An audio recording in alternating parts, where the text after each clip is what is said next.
So yeah, I'm born to Puerto Rican parents, first generation Puerto Ricans. They came over to New York City when they were young adults. And they vowed as soon as they came to New York City to never speak Spanish to their children. We became so fixated on getting the children to learn to read and write in the language of our society, the dominant language, which was English. But I knew deep down inside that we all valued bilingualism. I did not want my students to have an experience like my own, where they needed to assimilate to be a part of the greater society. I wanted my students to be able to come into our school system and know that their first language, Spanish, is an asset. I believe that my students, there are friends, there are a family member in this class is a classroom, and it's a family.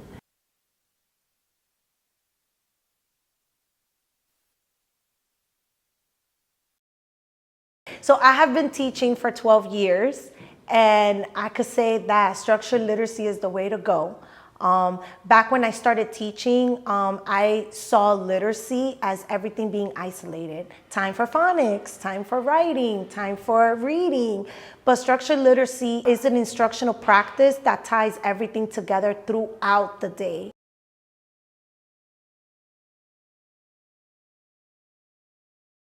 They're using their speaking and listening when they're discussing about the word problem with their partners. So that's actually part of literacy. And then there's the vocabulary that comes in, where students get to break down the word problem and figure out whether they're comparing the numbers, adding the numbers, or subtracting the numbers.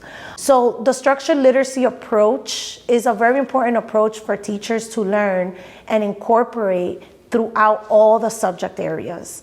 And it supports the multilinguals, especially because they're connecting what they already know from their first language to their second language.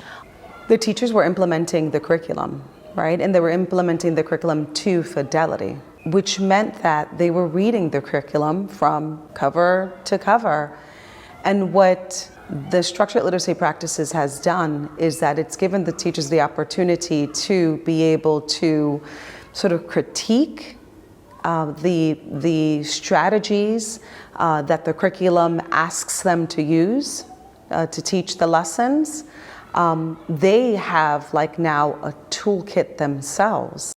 Most of it we're already doing it. It's just putting it together into an instructional routine. And it just builds their confidence, not only for our multilingual, but it also supports our special education students.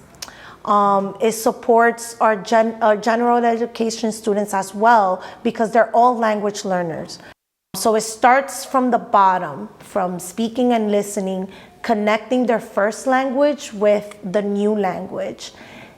Then it builds into them speaking in phrases, in simple sentences, and then complex sentences. We've seen the impact of doing that work here with our students because they have a place to belong, they feel like they belong, and they're confident in whatever space they're in, whether they're in a dual language class or a general education class. And the only way that you know that work is just by being in classrooms. You have to, as a principal, you have to be in classrooms with your teachers. You have to try the work out with your teachers. You have to work beside them, you have to study it, you have to coach them. The principalship is an interesting seat to sit in. I think the longer you sit in the seat, sometimes the further away you can be or from the students and from, you know, the sort of like the innovative practices of teaching. Because there's so much involved in the principalship that the reason why you come into the job or the work is to be able to like change lives and teach students and just be an extension to teaching. I'll give you an example. My students call me a teacher many times, including in Ms. Romero's room. When I come in, they expect me to teach something because we try things out with each other.